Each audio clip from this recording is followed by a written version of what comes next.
जय हिंद दोस्तों, स्वागत है आप सभी का एक नई वीडियो में। और आज सबसे पहले मैं अपनी रूटीन बता देता हूँ कि आप लोग के लिए मेरे द्वारा क्या-क्या करवाया जा रहा है एग्ज़ाम के पॉइंट ऑफ व्यू से। बहुत सारे बच्चे ये जानते ही नहीं हैं, तो मुझे लगा कि आज सबसे पहले इस बात को क्लियर कर देना चाहिए। देखिए, क्या-क्या करवाया जा रहा है उसे अच्छे से समझ लीजिए, ठीक है? सबसे पहली बात, ये जो डेली टेस्ट सीरीज़ आप देख रहे हैं, ये आपको मिलता है स मंडे टू सैटरडे। कब से कब तक मिलता है? मंडे से सैटरडे मिलता है ये डेली टेस्ट सीरीज़, ठीक है? मंडे से सैटरडे। इस डेली टेस्ट सीरीज़ का पीडीएफ जो मिलेगा आपको 8 बजे सुबह में मिलता है। 8 बजे सुबह में मिलता है टेलीग्राम चैनल पे। टेलीग्राम चैनल पे जिसका लिंक आपको वीडियो के डिस्क्रिप्शन में मिल जाएगा। आप वहाँ जॉइन कर लीजिएगा। इसी जो पीडीएफ आपको मिल रहा है, इस पीडीएफ का डिटेल सॉल्यूशन मिलता है 9 बजे सुबह में। 9 बजे सुबह में मिलता है कहाँ पे? यूट्यूब पे, जिसमें आप अभी वीडियो देख रहे हैं, यही सेम वीडियो, ठीक है? डिटेल सॉल्यूशन मिलेगा इसमें। नेक्स्ट, तीसरा काम क्या करते हैं हम लोग? तीसरा है 10 बजे सुबह में करंट अफेयर्स का क्विज़ होता है, यानी टेस्ट होता है टेलीग्राम पे। 10 बजे सुबह में टेलीग्राम पे करंट अफेयर्स का टेस्ट होता है। जॉइन कर लीजिए करंट अफेयर्स। नेक्स्ट, चौथा काम जो है, चौथा है 8 बजे शाम में। 8 बजे शाम में आप लोग के लिए घटना चक्र का टेस्ट आता है। किसका? घटना चक्र का टेस्ट आता है 8 बजे शाम में। पाँचवा, 9 बजे शाम में इडुटेरिया का 5000 प्लस क्वेश्चन वाला जो बुक है, उसका टेस्ट होता है। एक दिन में 2 सेट हम लोग कवर करते हैं, ठीक है? उसका टेस्ट होता है 9 बजे शाम में। और आप बोलिएगा कि जो टेस्ट होता है वो कैसे टेस्ट होता है? ऐसे ही तो थोड़ी ना ले लीजिएगा टेस्ट। हाँ, वही बता रहा हूँ। 10 बजे शाम में 10 बजे शाम में जो टेस्ट 10 बजे सुबह में करंट अफेयर्स का होता है, 8 बजे शाम में घटना चक्र का होता है और 9 बजे शाम में एडुटेरिया का होता है।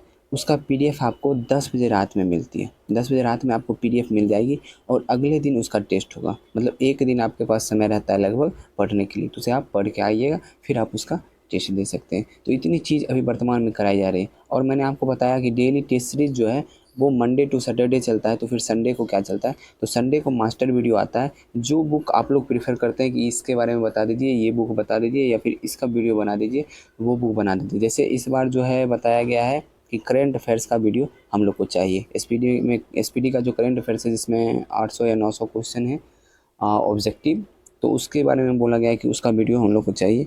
तो हो सकता है कि करंट अफेयर्स का वीडियो हो सकता है, और हो सकता है तो मिल ही जाएगा, हम कोशिश ज़रूर करेंगे। तो आपको मास्टर वीडियो के रूप में मिल जाएगा करंट अफेयर्स का वीडियो संडे को, ठीक है? तो आप लोग उसे भी ज़रूर देखा कीजिए। चलिए स्टार्ट करते हैं आज का जो क्लास है उसे। क्वेश्चन नंबर 1 है, निम्नलिखित में से कौन सा एक अपराधों के लिए दोष सिद्ध के संबंध में संरक्षण अनुच्छेद 20 से संबंधित नहीं है? अनुच्छेद 20 से संबंधित नहीं है, इस पे ध्यान देना है। अपने ही विरुद्ध गवाही देने का संरक्षण अनुच्छेद 20 में आता है, ये तो सही है। दोहरे दंड से संरक्षण, ये भी सही है। भूत लक्षित दांडिक विरोधियों विधियों से संरक्षण, ये भी सही है। देखिए, अनुच्छेद 20 में क्या-क्या वर्णित है ये जान लीजिए। अनुच्छेद 20 के 1 में 20 के 1 में वर्णित है भूत लक्षित दांडिक विधियों से संरक्षण। आप इस बात को समझ नहीं पा रहे होंगे कि भूत लक्षित दांडिक विधियों का संरक्षण हुआ क्या इसका? इसका मतलब ये है किसी जैसे अपने संविधान के अनुसार जैसे किसी के प्रति केस दर्ज किया गया, केस दायर किया गया और उसकी जो कार्रवाई होते-होते, जैसे कि मानिए 2023 में केस दायर किया गया, 2024 में, और उसकी कार्रवाई होते-होते उसको सज़ा जो है 2030 में जाके मिलती है। सज़ा उसको 2030 में जाके मिलती है। तो सज़ा उसको भूत लक्षित दांडिक विधियों के तहत ही मिलेगा। भूत लक्षित दांडिक विधियों के तहत मिलेगा। इसका मतलब ये है कि सज़ा उसे जो है, जब केस दायर किया गया, जब उस पे केस हुआ है 2024 में, तो 2024 में जो उस समय सज़ा है उस अपराध के लिए वही सज़ा उसे मिलेगी। यही होता है भूत लक्षित दांडिक संरक्षण। नेक्स्ट है दोहरे दंड का संरक्षण। मतलब एक बार कोई व्यक्ति कोई अपराध कर दिया है, तो उसके लिए उसे दोबारा दंड नहीं मिल सकता है, सिर्फ एक ही बार मिलेगा। नेक्स्ट है अपने ही विरुद्ध गवाही देने के संरक्षण है। मतलब कोई व्यक्ति अपने खुद के विरुद्ध गवाही नहीं दे सकता है। ये तीनों जो है अनुच्छेद 20 में वर्णित है। नेक्स्ट चौथा ऑप्शन देख लीजिए, अपनी गिरफ्तारी का कारण जानने का अधिकार। ये जो है इसमें वर्णित नहीं है, मतलब अनुच्छेद 20 में नहीं है, तो इसका आंसर हो जाएगा ऑप्शन नंबर डी। तो ये अपनी गिरफ्तारी का कारण जानने का अधिकार जो है किस में है? अनुच्छेद 22 में भी 3 अधिकार दिए गए। अपनी गिरफ्तारी का कारण जानने का अधिकार। दूसरा है कि 24 घंटे के अंदर जो है पुलिस को पेश करना होता है न्यायालय में। और तीसरा जो है वकील रखने का, अपने पसंद के वकील रखने का अधिकार। ये तीनों अधिकार जो है अनुच्छेद 22 में दिए गए। चलिए अब आगे बढ़ते हैं। चतुर्थ बौद्ध संगति कश्मीर में किसके नेतृत्व में हुई थी? आपको पता होगा कि चतुर्थ बौद्ध संगति जो कश्मीर में हुई थी वो कनिष्क के नेतृत्व में हुई थी। किसके नेतृत्व में? कनिष्क के नेतृत्व में। कहाँ हुई थी? जम्मू कश्मीर के कुंडलवन में। कहाँ हुई थी? जम्मू कश्मीर के कुंडलवन में। और ये जो चतुर्थ बौद्ध संगति है इसमें जो है अध्यक्षता कौन किए थे? इसकी अध्यक्षता किए थे वसुमित्र। कौन किए थे? वसुमित्र। कॉपी में प्रत्येक चीज़ नोट करना, जितनी बात मैं बता रहा हूँ। और उपाध्यक्ष इसके कौन थे? इसके उपाध्यक्ष थे अश्वघोष। कौन थे? अश्वघोष। और जो चतुर्थ बौद्ध संगति हुई थी उसी में वसुमित्र के द्वारा एक पुस्तक लिखी गई थी जिसका नाम था महाविभास सूत्र। क्या नाम था? महाविभास सूत्र। और आपको पता होगा कि बौद्ध संगति कुल 4 बौद्ध संगति हुए थे। तो आप मुझे ये कमेंट में लिख के बताइएगा कि चारों बौद्ध संगति किसके किसके नेतृत्व में हुआ था। ठीक है, एक ट्रिक मैं बता देता हूँ, उस अनुसार अक्का अक। अब आप लोग को समझ में आ गया होगा कि मैं क्या लिखा हूँ, तो इस अनुसार आप मुझे लिख के बताइएगा कि किसके कार्यकाल के दौरान जो है बौद्ध संगति हुई थी चारों। नेक्स्ट है, तेलुगु गंगा परियोजना किस नदी पर निर्मित है? तेलुगु गंगा परियोजना किस नदी पर निर्मित है? तो इसका सही आंसर हो जाएगा कृष्णा नदी पर निर्मित है तेलुगु गंगा परियोजना। आगे बढ़ते हैं। राष्ट्रपति के वित्तीय शक्तियों के संदर्भ में विचार कर सही उत्तर का चयन कूट से कीजिए। ठीक है, ऑप्शन पढ़ेंगे सब समझ आ जाएगा। राष्ट्रपति भारत की आकस्मिक निधि का प्रयोग किसी अप्रत्याशित स्थिति के लिए कर सकता है। सबसे पहली बात मैं आपको बता दूं, भारत में जो है 3 प्रकार की निधियां हैं। कौन कौन से हैं? संचित निधि है, आकस्मिक निधि है और लोक लेखा निधि है। संचित निधि, आकस्मिक निधि और लोक लेखा निधि। आकस्मिक निधि का जो वर्णन है अनुच्छेद 267 में किया गया। किस में किया गया? 267 में किया गया आकस्मिक निधि का वर्णन। ठीक है, आकस्मिक निधि का प्रयोग जो है राष्ट्रपति के द्वारा ही होगा, ये कन्फर्म है। तो ये राष्ट्रपति कब करते हैं? जैसे कि देश में कभी बाढ़ आ गया, भूकंप आ गया, मतलब कि प्राकृतिक चीज़ से कुछ प्राकृतिक आपदा आ गया, तो उस दौरान जो है आकस्मिक निधि का प्रयोग राष्ट्रपति के द्वारा किया जाता है। तो इसका जो आंसर मतलब किया है सही उत्तर का, तो ये जो है सही है। दूसरा आ गया, धन विधेयक को राष्ट्रपति की पूर्व अनुमति से ही संसद में पेश किया जा सकता है। ये भी जो है सही है। तीसरा है, धन विधेयक को राष्ट्रपति संसद के पुनर्विचार के लिए लौटा सकता है। देखिए अभी हम खुद ही पढ़े हैं कि धन विधेयक को राष्ट्रपति के पूर्व अनुमति से ही संसद में पेश किया जाता है, तो धन विधेयक को फिर राष्ट्रपति लौटा नहीं सकते। ये पॉइंट जो है गलत है। नेक्स्ट है, अनुदान की कोई भी मांग उसकी सिफारिश के बिना नहीं की जाती है। ये भी सही है। 1, 2 और 4 ये तीनों सही है, तो ऑप्शन देख लीजिए, ऑप्शन नंबर बी इसका सही आंसर। नेक्स्ट, 1857 के विद्रोह के दिनों में इनमें से किसे डंका शाह के नाम से जाना जाता था? वो थे मौलवी अहमदुल्ला शाह। कौन थे? मौलवी अहमदुल्ला शाह। इन्हें जो है डंका शाह के नाम से जाना जाता है, क्योंकि ये जब निकलते थे तो इनके आगे 10, 20 या 30 लोग और इनके पीछे 10, 20 या 30 लोग जो है ढोल नगाड़े बजाते हुए निकलते थे। ठीक है, तो इसलिए इन्हें जो है डंका शाह के नाम से जाना जाता था।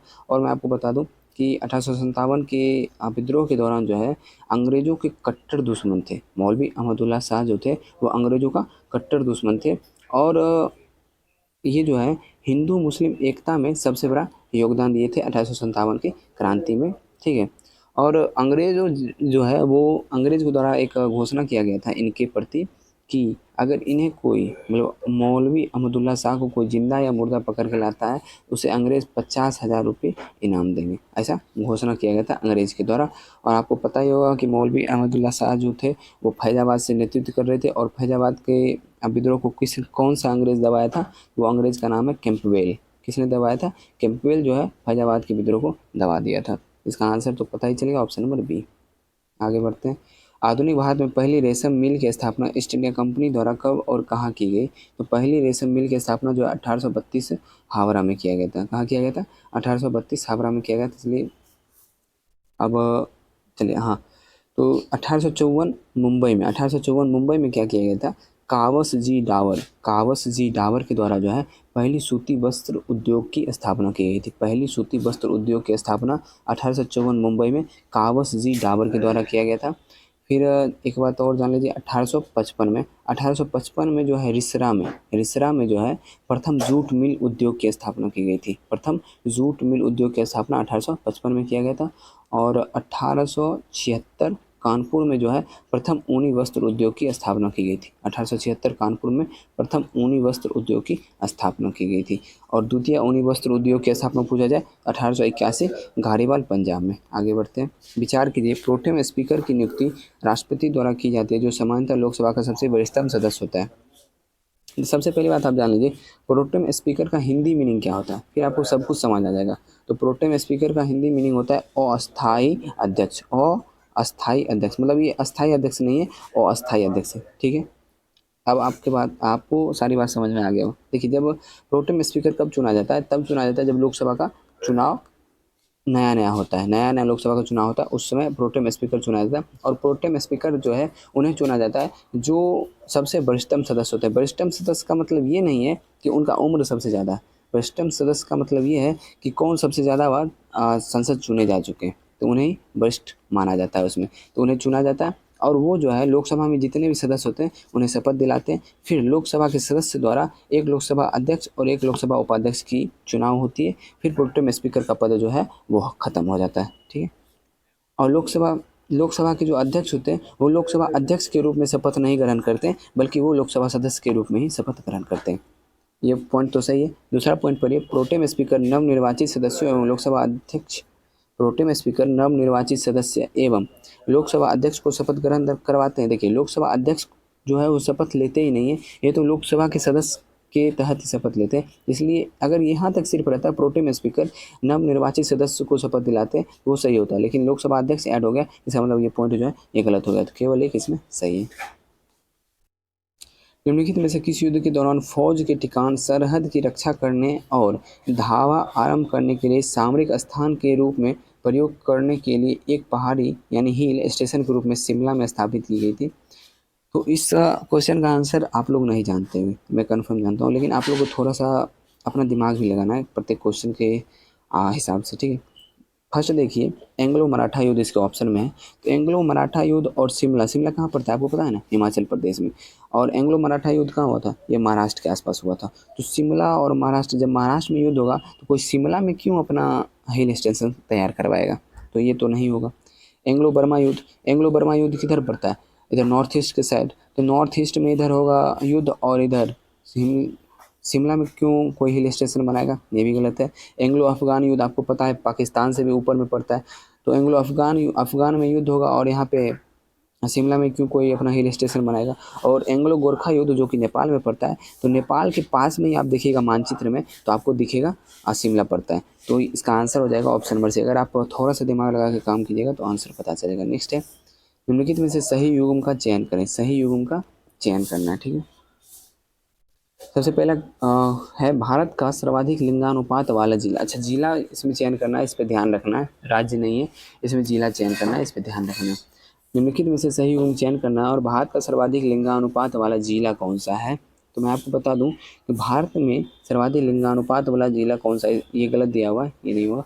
तो इसमें हो जाएगा माहे, जो कि पुडुचेरी का एक जिला है, माहे। क्या नाम है उसका, माहे, अपने कॉपी में नोट कर लीजिएगा।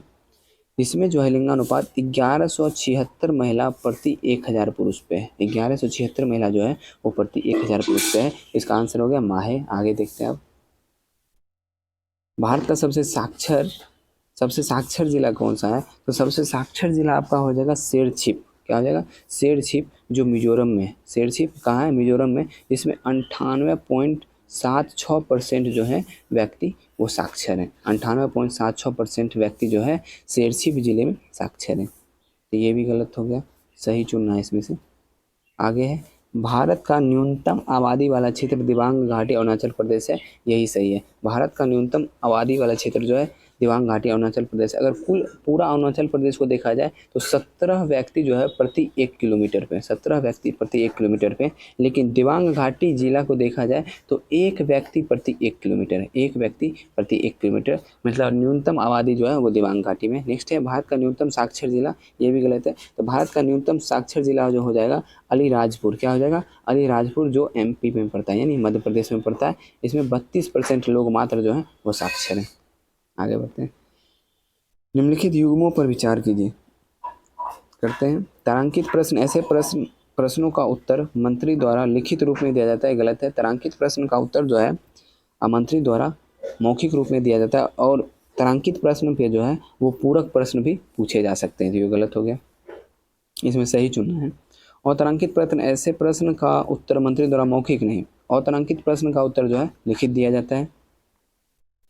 अल्प सूचना प्रश्न ऐसे प्रश्न का संबंध किसी लोक महत्व के तत्कालीन विषय से होता है, ये सही है। नेक्स्ट है शून्यकाल, इस अवधि में संसद सदस्य बिना किसी पूर्व अनुमति के प्रश्न उठा सकते हैं, ये भी सही है। 3 और 4 दोनों सही है। आगे बढ़ते हैं। ब्रिटिश भारत में किस राजनीतिक ने उस पाकिस्तान का विरोध किया था जिसका अर्थ मुस्लिम राज यहाँ और हिंदू राज कहीं और होता है? तो ये किसने किया था? ये किया था सिकंदर हयात खान ने। किसने किया था? सिकंदर हयात खान ने। नेक्स्ट है आपदा न्यूनीकरण हेतु 1994 में पहला विश्व सम्मेलन कहाँ आहूत की गई थी? तो पहला विश्व सम्मेलन जो आपदा न्यूनीकरण हेतु आयोजित की गई थी, वो आयोजित की गई थी योकोहामा जापान में। 1935 के अधिनियम द्वारा स्थापित संघ द्वारा अवशिष्ट शक्तियाँ निम्नलिखित में से किस को प्रदान की गई थी? ये प्रदान की गई थी प्रांतीय गवर्नर को। किसको प्रदान की गई थी? प्रांतीय गवर्नरों को। चलिए आगे बढ़ते हैं। निम्नलिखित कथनों पर विचार कीजिए। प्रथम संगम पांड्य राजाओं की राजधानी कपाटपुरम में। अच्छा चलिए, सबसे पहली बात कि संगम काल के बारे में आ गया, तो आपको मैं पूरा डिटेल में बता देता हूँ। सबसे पहली बात कि जो भी संगम हुआ था, 3 संगम हुए थे, ये जान लीजिए। कितने संगम? 3 संगम हुए थे, ठीक है। 3 संगम के तीनों संगम जो है पांड्य राजा के संरक्षण में हुआ था। किसके? पांड्य राजाओं के संरक्षण में हुआ था। इतना क्लियर है। आगे बात करते हैं। सबसे पहला संगम जो था वह हुआ था मदुरई में। कहाँ हुआ था? अपनी कॉपी में नोट कीजिए, मदुरई में। और इसकी अध्यक्षता किसने किया था? अगस्त। किसने किया था इसकी अध्यक्षता? अगस्त ऋषि ने। और इसमें जो साहित्य लिखे गए थे, फर्स्ट संगम में जो साहित्य लिखे गए थे, वो साहित्य जो है मदुरई में बाढ़ आने के कारण कुल मतलब जितने भी साहित्य थे वो सभी बह गए, एक भी साहित्य नहीं बचे। उसके बाद बात करते हैं दूसरा संगम के बारे में। दूसरा संगम आयोजित हुआ था कपाटपुरम में। कहाँ आयोजित हुआ था? कपाटपुरम में। इसकी भी अध्यक्षता जो है अगस्त ऋषि ही किए थे। और इसमें सिर्फ एक साहित्य अभी तक प्राप्त हुआ है, जिसका नाम है तोकलापियम। क्या नाम है? तोकलापियम, ठीक है। नेक्स्ट तीसरा संगम हुआ था उत्तरी मदुरई में। कहाँ आयोजित हुआ था? उत्तरी मदुरई में। इसके अध्यक्ष थे नक्कीरर। इसके अध्यक्ष कौन थे? नक्कीरर, ठीक है। और इसमें जो है अनेकों साहित्य अभी वर्तमान में उपलब्ध है। आगे बढ़ते हैं और ऑप्शन पढ़ लेते हैं। प्रथम संगम पांड्य राजाओं की राजधानी कपाटपुरम नहीं, ये हुआ था मदुरई में, अभी मैं बताया हूँ। दूसरा है प्रथम संगम के अध्यक्ष अगस्त ऋषि किए थे, ये सही है। केवल 2 सही है। यदि आपको पोरबंदर से सिलचर तक जाना हो तो आप निम्न में से किस राष्ट्रीय राजमार्ग का चयन करेंगे? चलिए ऑप्शन से देखते हैं। NH53 जो है, NH53 यानी NH53 जो है गुजरात के हजीरा से उड़ीसा के पारादीप तक है। कहाँ से? गुजरात के हजीरा से उड़ीसा के पारादीप तक। दूसरा NH6, ये जो है मेघालय के जोरबाट से मिजोरम के शिलिंग तक है। NH6। तीसरा NH27 जो है पोरबंदर गुजरात से सिलचर असम तक है। तो इसका आंसर हो जाएगा ऑप्शन नंबर सी, और इसे ही पूर्वी पश्चिमी गलियारा भी बोलते हैं। नेक्स्ट NH19 है। NH19 जो है कोलकाता से दिल्ली तक है। और भारत का सबसे बड़ा NH अभी कौन सा है? तो NH44। भारत का सबसे बड़ा NH है NH44, जो जम्मू कश्मीर से कन्याकुमारी तक है, और इसे उत्तरी दक्षिणी गलियारा भी बोलते हैं। संसद की संयुक्त बैठक के लिए गणपूर्ति यानी कोरम क्या है? तो आपको पता है संसद के सदस्यों की कुल संख्या का 1/10 होना चाहिए। तो इसमें देखते हैं ऑप्शन कहाँ है 1/10 वाला। 1/10 वाला ऑप्शन नंबर सी में है। ऑप्शन नंबर सी जो है इसका सही आंसर है। और इसका वर्णन कहाँ है? अनुच्छेद 100 में इसका वर्णन है, लिख लीजिएगा। आगे बढ़ते हैं। अधोलिखित में से विजयनगर के किस शासक ने हरिद्रा यानी हरिहर नदी तुंगभद्रा नदी पर एक बांध बनवाया जिससे अनेक नहरें निकाली गई है? तो वो है देवराय प्रथम ने बनवाया था। किसने बनवाया था? देवराय प्रथम। और इसका कार्यकाल कब से कब तक था? 1406 से 1422। कार्यकाल बोलता हूँ मतलब शासनकाल। नेक्स्ट नर्मदा नदी के संदर्भ में गलत उत्तर का चयन कीजिए। तो गलत उत्तर का चयन करना है। चलिए नर्मदा नदी के बारे में मैं आपको बता देता हूँ। नर्मदा नदी जो है वो मध्य प्रदेश जानते होंगे, मध्य प्रदेश के अमरकंटक पहाड़ी से निकलती है और ये बहते हुए जो है आलियावेट द्वीप, क्या नाम है द्वीप का, आलियावेट द्वीप से के मुहाने से जो है खंभात की खाड़ी में गिर जाती है नर्मदा नदी। इसके ऊपर जो है विंध्याचल पहाड़ी है और नीचे जो है सतपुड़ा पहाड़ी है। क्या है? सतपुड़ा पहाड़ी। ऊपर विंध्याचल पहाड़ी है, नीचे सतपुड़ा पहाड़ी है। नर्मदा नदी बांध नहीं बनाती है, ये जो है एस्चुरी बनाती है। क्या बनाती है? एस्चुरी बनाती है। चलिए यहाँ तक तो आपका क्लियर हो गया होगा। तो अब ऑप्शन पढ़ लेते हैं हम लोग। इसका उद्गम अमरकंटक की पहाड़ी है, सही है। गलत चुनना है। सरदार सरोवर परियोजना नर्मदा नदी पर है, सही है। और संग, तवा, बंजर, शेर आदि इसकी सहायक नदी है, ये भी सही है। इस नदी के मुहाने पर खदिया बेट द्वीप का निर्माण होता है। खदिया बेट अभी मैं बताया हूँ, बताया हूँ आलिया बेट। क्या बताया? आलिया बेट। तो ये आंसर जो है गलत है, इसे ही चुनना था। तो ऑप्शन नंबर डी इसका आंसर होगा। लेकिन आप पूछे खदिया बेट फिर किस नदी का? खदिया बेट जो होगा वो ताप्ती नदी का मुहाना है। नेक्स्ट क्वेश्चन जो है, निम्नलिखित में से कौन सा एक राज्य की नीति निर्देशक तत्वों का सही वर्णन नहीं करता है? सही वर्णन नहीं करता है, ऑप्शन पढ़ते हैं पता चल जाएगा। निर्देशक तत्व न्यायालय का परिवर्तनीय नहीं है, ये अनुच्छेद 37 आप पढ़ेंगे आपको पता चल जाएगा कि ये सही है। सही वर्णन नहीं करता यानी गलत है, वो चुनना। निर्देशक तत्व राजनीतिक स्वीकृति रखते हैं, ये भी सही है। निर्देशक तत्व राज्य विधान के लिए उद्देश्यों की घोषणा है, ये भी सही है। निर्देशक तत्व सभी भारतीयों के लिए मुफ्त स्वास्थ्य देखरेख एवं समान आय का वचन करता है। देखिए यहाँ पे सभी आ गया ना, इसलिए ये पॉइंट जो है गलत हो गया। यहाँ पे सभी आ गया इसलिए पॉइंट गलत हो गया। तो इसका आंसर हो जाएगा ऑप्शन नंबर डी। आगे बढ़ते हैं। मध्यकालीन भारत में गंगा जल व शबनम शब्द किसके लिए प्रयुक्त हुआ था? गंगा जल व शबनम शब्द जो है वो किसके लिए प्रयुक्त हुआ था मध्यकालीन भारत में? तो ये प्रयुक्त हुआ था मलमल के कपड़े के लिए। किसके लिए? मलमल के कपड़े के लिए।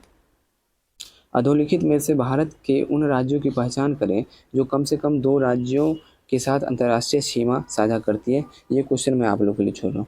अगर आप लोग के सामने मैप होगा तो आप लोग समझ जाएंगे। देखिए इसमें तो पहले ही छांट सकते हैं। त्रिपुरा हो गया, त्रिपुरा सिर्फ एक राज्य, बांग्लादेश से तीनों तरफ से घिरा हुआ है, लेकिन वो 2 देश से नहीं घिरा हुआ है, सिर्फ एक देश बांग्लादेश से तीनों तरफ से घिरा हुआ है। तो एक तो मिल गया जो साझा नहीं करता है। और फिर देख लीजिए इसमें से हो जाएगा आपका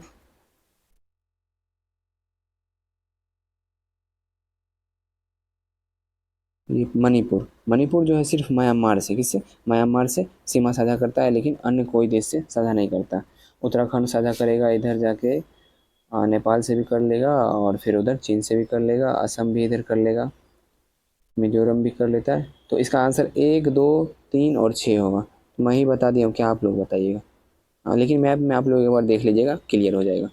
निम्नलिखित दशाओं में से किस या किन में लोकसभा की सदस्यता के लिए चुनाव लड़ने वाले उम्मीदवार को जमानत राशि वापस लौटा दी जाती है? तो इसमें हो जाएगा, देखिए यदि उम्मीदवार द्वारा प्रस्तुत नामांकन अवैध पाया जाता है, हाँ और लौटा दिया जाएगा। वैध पाए जाने के बावजूद उम्मीदवार अपना नामांकन वापस ले लेता है, ठीक है सही है। उम्मीदवार चुनाव में पराजित हो जाता है परंतु वह मतदान में डाले गए कुल वैध मतों का 1/6 प्राप्त कर लेता है, ये भी सही है। तो इसका सही ऑप्शन नंबर बी इसका सही आंसर हो जाएगा, ठीक है। अगर 1/6 मत से कम वो प्राप्त करता है तो उसकी जो है जमानत राशि वापस नहीं की जाएगी। नेक्स्ट, निम्नलिखित में से किस नगर या किन नगरों का निर्माण फिरोज शाह तुगलक ने करवाया था? बताइए कौन सा नगर है इनमें से? तो फतेहाबाद सही है, फिरोजाबाद सही है, उसके बाद आ जाइए जौनपुर भी सही है, फिरोजपुर भी सही है, हिसार या फिरोजा सही है, लेकिन फैजाबाद इसमें गलत हो जाएगा। 1, 2, 4, 5, 6 इसका ऑप्शन नंबर सी आंसर है। 24। निम्नलिखित में से किस वर्ष भारत में ब्रिटिश काल में बजट की व्यवस्था का शुभारंभ किया गया? भारत में ब्रिटिश काल में जो है बजट की व्यवस्था की शुरुआत 1860 में की गई। कब की गई? 1860 में की गई। किनके द्वारा लाया गया था? तो जेम्स विल्सन के द्वारा। किनके द्वारा? जेम्स विल्सन के द्वारा भारत में प्रथम बजट लाया गया था। और ये जो बजट की व्यवस्था जो है 1860 से लेके 1919 तक, 1919 तक जो है केंद्र और राज्य का एक ही बजट होता था। केंद्र और राज्य का बजट जो है एक ही बजट होता था। और 1919 से जो है केंद्र और राज्य का बजट अलग अलग हो गया। और आगे मैं आपको बता दूं कि 1892 का जो भारत शासन अधिनियम था उसमें जो है विधानसभा के सदस्य को बजट पर बोलने का अधिकार दिया गया। और 1919 के भारत शासन अधिनियम में बजट पर जो है मतदान देने का अधिकार दिया गया, ठीक है। इसका आंसर आपको बता दें 1860। नेक्स्ट, लोकतंत्र के बारे में निम्नलिखित कथनों पर विचार कीजिए। लोकतंत्र के बारे में निम्नलिखित कथनों पर विचार कीजिए। विचार करते हैं। इसमें लोगों द्वारा निर्वाचित सरकार का गठन होता है, सही है। लोकतंत्र में वर्तमान में सत्तासीन लोगों के हारने की संभावना काफ़ी होती है, लेकिन वर्तमान में भारत में तो नहीं है ऐसा कुछ। नेक्स्ट है, प्रत्येक मत का मूल एक ही होता है, ये भी सही है। तो ऑप्शन नंबर 20 का सही हो जाएगा 1, 2, 3। सूची 1 और सूची 2 का मिलान करना है। मुस्तौफी महालेखागार सही है। मीर आतिश तोपखाने का निरीक्षक सही है।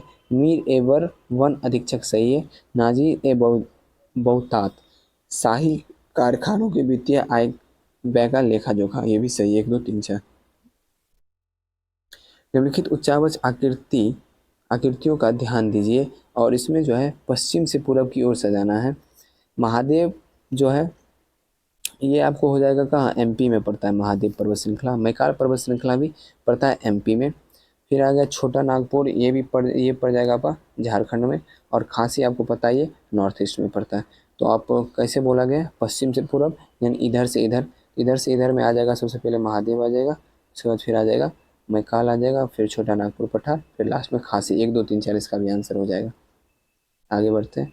अविश्वास प्रस्ताव के संदर्भ में गलत उत्तर का चयन कीजिए। लोकसभा में इसे स्वीकार करने का कारण बताना अनिवार्य है, गलत मिल गया पहले ही।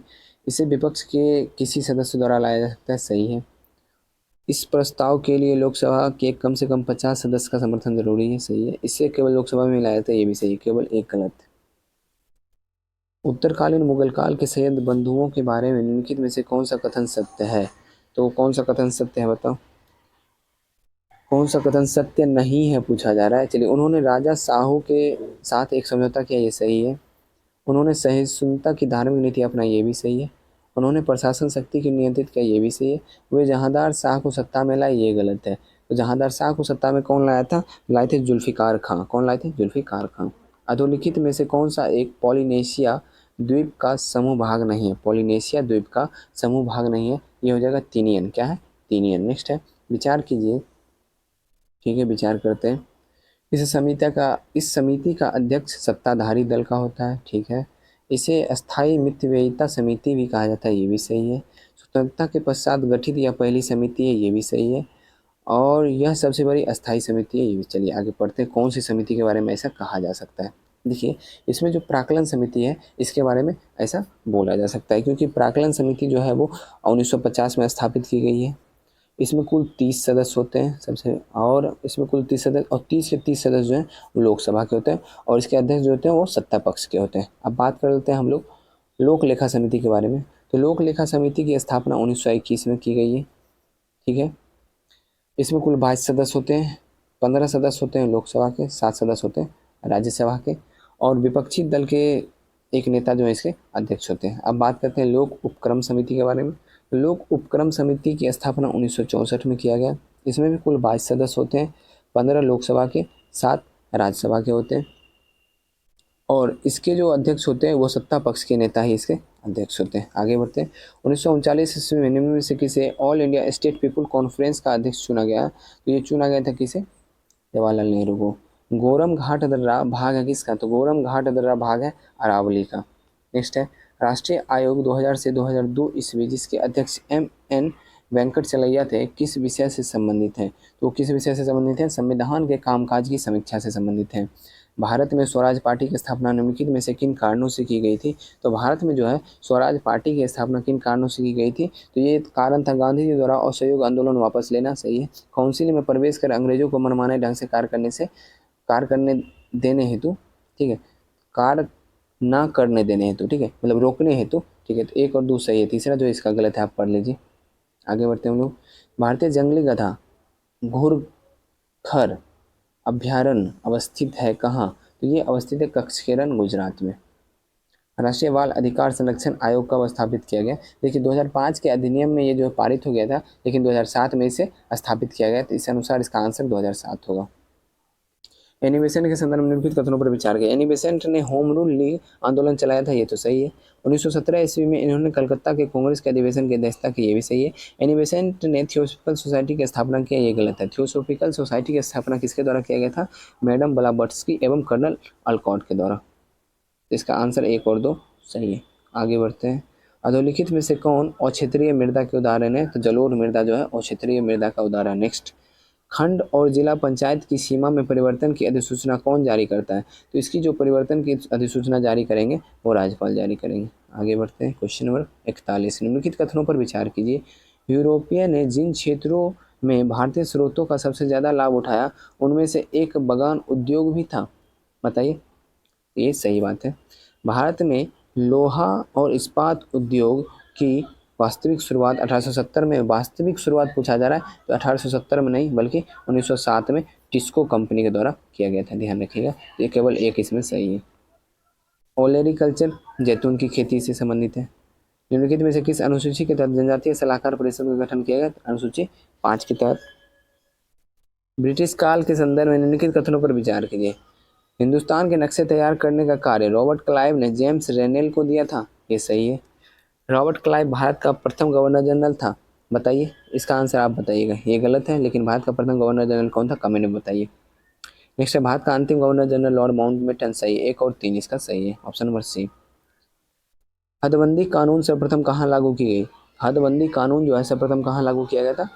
जम्मू कश्मीर में। अनुच्छेद 360 के तहत घोषित वित्तीय आपात संसद के अनुमोदित के बिना अधिकतम कितनी अवधि तक जारी रह सकती है? इस क्वेश्चन का आंसर आप लोग अच्छे से ध्यान में रखिएगा, इसका आंसर 2 महीना होगा। निम्नलिखित में से किस राजवंश ने धनी भूस्वामियों को मुवेंदवेलन और अरियार जैसी उपाधियां प्रदान की थी? तो कौन शासक थे? तो ये शासक थे आपके चोल शासक। नेक्स्ट है अभिज्ञान शकुंतलम लिखने से पहले कालिदास ने निम्नलिखित में से कौन से 2 नाटक लिखे थे? तो विक्रमोर्वशीयम ये सही है, मालविका अग्निमित्रम ये भी सही है। तो ये दोनों जो है वो लिखे थे, लेकिन स्वप्नवास दत्त ये जो है भास के द्वारा लिखा गया, आप लोगों को पता होगा। आगे, प्राचीन महत्वपूर्ण नगर कौशाम्बी निम्नलिखित में से किस स्थान पर स्थित है? तो ये इलाहाबाद उत्तर प्रदेश में स्थित है, जिसे अभी प्रयागराज के नाम से जानते हैं हम लोग। भारत और पाकिस्तान के बीच 1950 में नेहरू लियाकत पैक्ट पर हस्ताक्षर निम्नलिखित में से किस मुद्दे के समाधान के लिए किया गया था? तो ये मुद्दा कौन सा था? ये मुद्दा था अल्पसंख्यकों का संरक्षण। और इसी हस्ताक्षर नेहरू लियाकत का जो पैक्ट हुआ था, इसी में जो है श्यामा प्रसाद मुखर्जी जो है कांग्रेस से निकल गए थे, मतलब इस्तीफा दे दिए थे, कांग्रेस से निकल गए थे श्यामा प्रसाद मुखर्जी। तो आज का सीट जो है ये समाप्त हो रहा है। आशा करता हूँ सीट पसंद ही आया होगा, पसंद ना आने का कोई चांस ही नहीं है, ठीक है ना, क्योंकि इतना अच्छा डिस्कशन करवाता हूँ तो पसंद तो आना ही है। तो पसंद आ रहा है तो वीडियो को लाइक कर देना है, चैनल पर नया है चैनल को सब्सक्राइब कर लेना है। और डेली जो है वीडियो आप लोग को मिल रही है, ऐसे ही डेली मिलती रहेगी, आप लोग को सपोर्ट मिलेगा तो और अच्छे से मिलती रहेगी। और अपने उन दोस्तों को जरूर शेयर कीजिएगा जो इसे खरीद के नहीं पढ़ सकते एप्लीकेशन से, इसलिए मैं उन लोगों के लिए खास करके वीडियो बनाता हूँ, खास करके उन लोगों के लिए PDF देता हूँ, ठीक है। तो मिलते हैं नेक्स्ट वीडियो में, जय हिंद।